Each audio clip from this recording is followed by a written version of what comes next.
S ഓ ഇപ്പൊ നമുക്ക് MBBS നും BDS ഒക്കെ അഡ്മിഷൻ കിട്ടിയാല് കോളേജിലേക്ക് ഒരുപാട് ഡോക്യുമെന്റ്സ് ഒക്കെ കൊണ്ടുപോകേണ്ടി വരുമല്ലേ? തീർച്ചയായും. അപ്പൊ അതിനെ കുറിച്ച് എല്ലാവർക്കും ഭയങ്കര കൺഫ്യൂഷൻസ് ആണ്. ഏതൊക്കെ കൊണ്ടുപോകണമെന്ന് ആർക്കും ഒരു ഐഡിയ ഇല്ല. അതിനെ കുറിച്ചൊന്ന് പറയാവോ?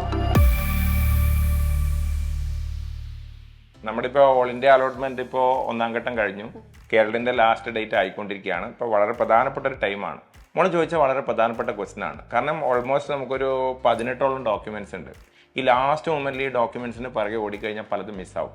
അപ്പം ഈ സെഷനിൽ നമുക്കിത് തീർച്ചയായിട്ടും ക്ലിയർ ചെയ്യാം. എന്തൊക്കെയാണ് പ്രധാനപ്പെട്ട ഡോക്യുമെന്റ്സ് വേണ്ടത്. ഞാൻ അതിനൊരു കാര്യം ചെയ്യട്ടെ. ഇപ്പം എൻ്റെ കയ്യിൽ ഈ കുറച്ച് കാർഡ്സ് ഉണ്ട്. ഈ കാർഡ്സിൽ ഓരോ ഡോക്യുമെൻ്റ് ആയിട്ട് ഞാൻ മോൾക്ക് എഴുതി തരാം. ജസ്റ്റ് ഒന്ന് വായിച്ചാൽ മതി. ചിലതിന് ചെറിയ എക്സ്പ്ലനേഷൻ വേണ്ടി വരും. അത് ഞാൻ തരാം. അപ്പോൾ നമുക്ക് സ്റ്റാർട്ട് ചെയ്താലോ? ഞാൻ ഒന്ന് എഴുതട്ടെ. ഓക്കെ മോളെ, നമ്മുടെ ആദ്യത്തെ ഡോക്യുമെൻ്റ് ആണ് ഞാൻ തരുന്നത്. സിമ്പിൾ ആയിട്ടുള്ളൊരു സാധനമാണ്. നോക്കിയേ. ആധാർ കാർഡ്. ഒന്നും പറയണ്ടല്ലോ. ഓക്കെ, സമയം കളയണ്ട, നമുക്ക് അടുത്തേക്ക് പോവാം അല്ലേ? അടുത്തത് ഇതാ റെഡി ആയിട്ടുണ്ട്. NEET admit card. അപ്പൊ ഇത് നമ്മളെ കയ്യിൽ നിന്ന് മിസ്സായിട്ടുണ്ടെങ്കിൽ എന്താ ചെയ്യുക?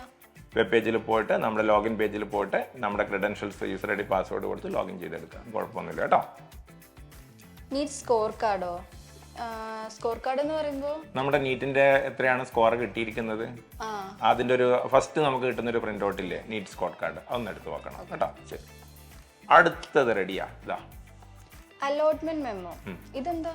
അലോട്ട്മെന്റ് മെമ്മോ എന്ന് പറഞ്ഞാൽ മോൾക്കിപ്പോൾ ഫസ്റ്റ് അലോട്ട്മെന്റ് വഴി കോഴിക്കോട് മെഡിക്കൽ കോളേജിൽ പ്രവേശനം കിട്ടിയെന്ന് വിചാരിക്കാം. അവിടെ ഒരു അലോട്ട്മെന്റ് മെമ്മോ എന്ന് പറഞ്ഞു വരും. ആ അലോട്ട്മെന്റ് കൺഫേം ആണെങ്കിൽ നമുക്ക് അലോട്ട്മെന്റ് മെമ്മോ എന്ത് ചെയ്യാം, പ്രിന്റ് എടുക്കാം. ഇതാണ് ഫസ്റ്റ് അവിടെ ചോദിക്കുക. അലോട്ട്മെന്റ് മെമ്മോ എവിടെയും ചോദിക്കും. ഇത് നമ്മുടെ പേജിൽ നിന്ന് പ്രിന്റ് എടുത്തിട്ട് കൊണ്ടുപോകാം. ഓക്കെ, അടുത്ത റെഡിയാ. Nativity certificate.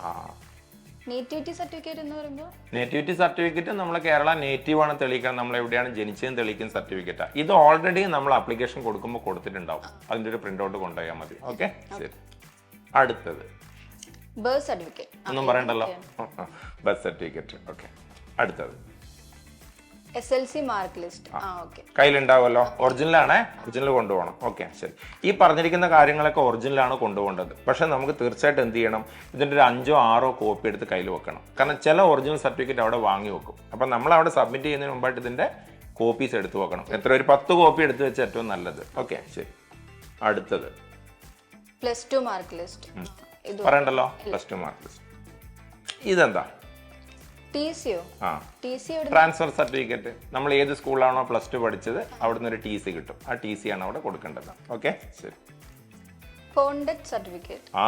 നമ്മുടെ നല്ല ക്യാരക്ടർ ആണോ, നമ്മൾ എങ്ങനെയാണ് ബിഹേവിയർ എന്നൊക്കെ പറഞ്ഞ് നമ്മുടെ പ്രിൻസിപ്പൾ തന്നൊരു സർട്ടിഫിക്കറ്റ് ഇല്ലേ, എവിടെ പഠിക്കുമ്പോഴാണ് തന്നെ +2. അതങ്ങ് കൊണ്ടുപോയാൽ മതി. ഇതിന്റെ വാലിഡിറ്റി ഒന്ന് ചെക്ക് ചെയ്യണേ. നിങ്ങൾ 2-3 വർഷങ്ങളൊക്കെ കഴിഞ്ഞാൽ ഒന്നും കൂടെ അത് വാലിഡിറ്റി ചെക്ക് ചെയ്തിട്ട് കൊടുക്കുന്നത് നല്ലതാണ്. അപ്പൊ അത് എന്തായിട്ടും വേണം കേട്ടോ. ഓക്കെ, ഇനിയാണ് ഒരു കൺഫ്യൂഷനുള്ള സാധനം. ഇതാ മെഡിക്കൽ ഫിറ്റ്നസ് സർട്ടിഫിക്കറ്റ്. ഇത് നമ്മുടെ സാധാരണ ഒരു ഗവൺമെന്റ് ഹോസ്പിറ്റലിൽ പോയിട്ടാണ് വാങ്ങിക്കേണ്ടത്. ഇതിൻ്റെ ഒരു പ്രിസ്ക്രൈബ്ഡ് ആയിട്ടുള്ള ഒരു ഫോർമാറ്റ് നമ്മുടെ സീൻ്റെ സൈറ്റിൽ അവൈലബിൾ ആണ്. അതിൽ തന്നെ വാങ്ങിക്കണം. നമ്മുടെ ഫിസിക്കലി നമ്മൾ ഈ കോഴ്സ് ചെയ്യാൻ വേണ്ടി ഫിറ്റാണ് എന്ന് ഒരു രജിസ്റ്റേർഡ് ആയിട്ടുള്ള ഡോക്ടർ, അതായത് ഗവൺമെന്റ് ഡോക്ടർ സർട്ടിഫൈ ചെയ്യുന്ന ഒരു ഫോർമാറ്റ് ഉണ്ട്. അതിൽ തന്നെ കൊടുക്കണം കേട്ടോ. ഓക്കെ, ഇതും ഒരു കൺഫ്യൂസിങ് ആണ്. വാക്സിനേഷൻ സർട്ടിഫിക്കറ്റോ? നമ്മൾ എവിടത്തേക്കാണ് പോകുന്നത്? ഒരു വലിയ മെഡിക്കൽ കോളേജിലേക്ക് അല്ലേ. അപ്പോൾ സ്വാഭാവികമായിട്ട് അവിടെ ഒരുപാട് രോഗികൾ വരും. അപ്പോൾ അവരൊക്കെ ട്രീറ്റ് ചെയ്യുന്നതാണ് നമ്മുടെ ഏറ്റവും പ്രധാനപ്പെട്ട കർത്തവ്യം. അപ്പോൾ ഈ രോഗങ്ങൾ നമുക്ക് വരാനുള്ള സാധ്യത കൂടുതലല്ലേ. അപ്പോൾ അതിനുവേണ്ടി ഗവൺമെൻറ് പ്രിസ്ക്രൈബ് ചെയ്ത് ചില വാക്സിനേഷൻസ് നമ്മൾ നേരത്തെ എടുക്കണം. പ്രധാനമായിട്ട് ഒരു 3-4 വാക്സിനേഷൻസ് ആണ്. ഓൾറെഡി മുമ്പേ നമ്മൾ വാക്സിനേഷൻ എടുത്തിട്ടുണ്ടോ കുഴപ്പമില്ല, ആ സർട്ടിഫിക്കറ്റിൽ നമ്മൾ അറ്റസ്റ്റ് ചെയ്താൽ മതിയാവും. അതിനൊരു ഫോർമാറ്റ് ഉണ്ട്, അതിൽ തന്നെ ചെയ്യണം. ഈ വാക്സിനേഷൻ ഏതൊക്കെയാണെന്ന് ശ്രദ്ധിച്ചിട്ട് ആ വാക്സിനേഷൻ നമ്മൾ എടുത്തില്ലെങ്കിൽ തീർച്ചയായിട്ടും നമ്മൾ എന്ത് ചെയ്യണം, ആ വാക്സിൻസ് എടുത്തതിന് ശേഷം ഈ ഫോർമാറ്റിലെ സർട്ടിഫിക്കറ്റിൽ നമ്മൾ കാര്യങ്ങൾ അറ്റസ്റ്റ് ചെയ്ത് വാങ്ങിക്കണം. Okay, migration certificate. ഈ മൈഗ്രേഷൻ സർട്ടിഫിക്കറ്റ് എല്ലാവർക്കും വേണ്ടി വരില്ല. നമ്മൾ ചില സമയത്ത് +2 കഴിഞ്ഞിട്ട് നമ്മൾ എൻട്രൻസിന് ട്രൈ ചെയ്തു, 1 വർഷം കിട്ടിയില്ല, നമ്മൾ വേറൊരു ഡിഗ്രി കോഴ്സിന് ജോയിൻ ചെയ്തു. അവിടുന്നാണ് വീണ്ടും നമ്മൾ തിരിച്ച് എവിടത്തേക്ക് വരുന്നത്, MBBSലേക്ക്. അപ്പോൾ ആ കോളേജിൽ നിന്ന് വാങ്ങിക്കേണ്ട സർട്ടിഫിക്കറ്റ് ആണ് മൈഗ്രേഷൻ സർട്ടിഫിക്കറ്റ്. ഓക്കെ, ഇതെല്ലാവർക്കും വേണ്ടി വരില്ല, സ്പെഷ്യൽ കേസുകൾക്ക് മാത്രം മതിയാവും. Non criminal certificate. എന്താ ഈ നോൺ ക്രിമിനൽ? കേട്ടിട്ടുണ്ട്. OBC വിഭാഗത്തിൽ നമ്മുടെ ഒരു വരുമാന പരിധിയുണ്ട്. ആ വരുമാന പരിധിയായിട്ട് ബന്ധപ്പെട്ട സർട്ടിഫിക്കറ്റാണ് നോൺ ക്രിമിലെയർ. ഈ നോൺ ക്രിമിലെയർ സർട്ടിഫിക്കറ്റ് നമ്മൾ പ്രൊഡ്യൂസ് ചെയ്തിട്ടുണ്ടെങ്കിൽ മാത്രമേ നമുക്ക് OBCന്റെ റിസർവേഷൻ കിട്ടും. SCPC ഓർ OBC റിസർവേഷൻ കിട്ടും. ഇത് ഓൾറെഡി പഠിക്കാനൊന്നുമില്ല, തീർച്ചയായിട്ടും നമ്മൾ അപ്ലിക്കേഷൻ സമയത്ത് ചെയ്തു വെച്ചിട്ടുണ്ടാവും. അതിൻ്റെ ഒരു കോപ്പി എടുത്തിട്ട് കൊണ്ടുപോയാൽ മതി. ഓക്കെ. പിന്നെ ഒരു പ്രധാനപ്പെട്ട ഒരു സാധനമുണ്ട്, ഇതാ പിടിച്ചോ. Tuition fees receipt. അതെന്താ പറയുക, നമ്മളിപ്പോൾ ഈ എൻട്രൻസ് കമ്മീഷണർക്ക് ഒരു ഫീസ് അടക്കുന്നുണ്ട്. അപ്പോൾ ഈ ബാങ്ക് ത്രൂ ആണ് നമ്മൾ ഫീസ് അടക്കുന്നത്. നമ്മൾ അടച്ച ഫീസിൻ്റെ കൃത്യമായ റെസീറ്റ്, ട്യൂഷൻ ഫീസ് റെസീറ്റ് നമ്മൾ കൊണ്ടുപോകണം. നമ്മൾ ഏത് ബാങ്കിൽ നിന്നാണ് ട്രാൻസാക്ഷൻ ചെയ്തത്, എപ്പോഴാണ് ചെയ്ത ഡീറ്റെയിൽസ് ഒക്കെ അതിലുണ്ടാവും. അപ്പോൾ നമ്മൾ എൻട്രൻസ് കമ്മീഷണർക്ക് അയച്ചിരിക്കുന്ന അല്ലെങ്കിൽ അലോട്ട്മെൻറ്റ് സമയത്ത് അടച്ചിരിക്കുന്ന ഓൾറെഡി അടച്ച ഫീസിൻ്റെ ഡീറ്റെയിൽസ് ആണ് ഏതിലുണ്ടാവുക, ട്യൂഷൻ ഫീ റെസീപ്റ്റ് ഉണ്ടാവുക. ഓക്കെ, ക്ലിയർ ആണല്ലോ? ഓക്കെ. ഇനി ഇതാ പിടിച്ചോ, കമ്മ്യൂണിറ്റി സർട്ടിഫിക്കറ്റ്. നമ്മൾ ഏത് കമ്മ്യൂണിറ്റിയിലാണ് പെടുന്നത് അതുമായിട്ട് റിലേറ്റ് ചെയ്ത സർട്ടിഫിക്കറ്റാണ് കമ്മ്യൂണിറ്റി സർട്ടിഫിക്കറ്റ്. ഓക്കെ. പിന്നെ ചില കുട്ടികൾക്ക് മാത്രം ഈ സ്പെഷ്യൽ റിസർവേഷൻ സർട്ടിഫിക്കറ്റ് ഉണ്ടാവും. ഈ സ്പെഷ്യൽ റിസർവേഷൻ എന്ന് പറയുമ്പോൾ എക്സ് സർവീസ് മാൻ, സ്പോർട്സ്, അങ്ങനെ പല ക്വാട്ട ഉണ്ടാകും നമുക്ക്. അപ്പോൾ അതിൻ്റെ എന്തെങ്കിലും നിങ്ങൾക്ക് സ്പെഷ്യൽ കാറ്റഗറി ഉണ്ടെങ്കിൽ അതിൻ്റെ സർട്ടിഫിക്കറ്റിനെയാണ് സ്പെഷ്യൽ റിസർവേഷൻ സർട്ടിഫിക്കറ്റ് എന്ന് പറയുന്നത്. ഓക്കെ. ഇതെന്താ? Stamp paper. നമുക്കൊരു ബോണ്ട് ഉണ്ട്.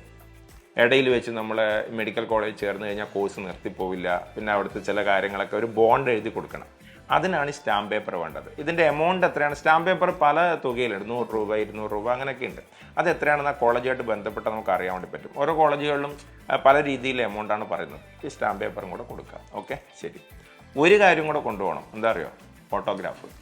ഈ ഫോട്ടോ എന്ന് വെച്ചാൽ 1-2 ഫോട്ടോസ് പോരാ. പെട്ടെന്ന് നമുക്കൊരു സ്റ്റുഡിയോ പോയിട്ട് ഫോട്ടോ എടുക്കാൻ പറ്റില്ല. അപ്പോൾ ഒരു 20, എൻ്റെ ഒരു അഭിപ്രായം ഞാൻ പറയട്ടെ, ഒരു 20 to 25 ഫോട്ടോഗ്രാഫ്സ് എങ്കിലും നമ്മൾ എന്ത് ചെയ്യുക, സെറ്റ് ചെയ്തിട്ട് കൊണ്ടുപോകുക.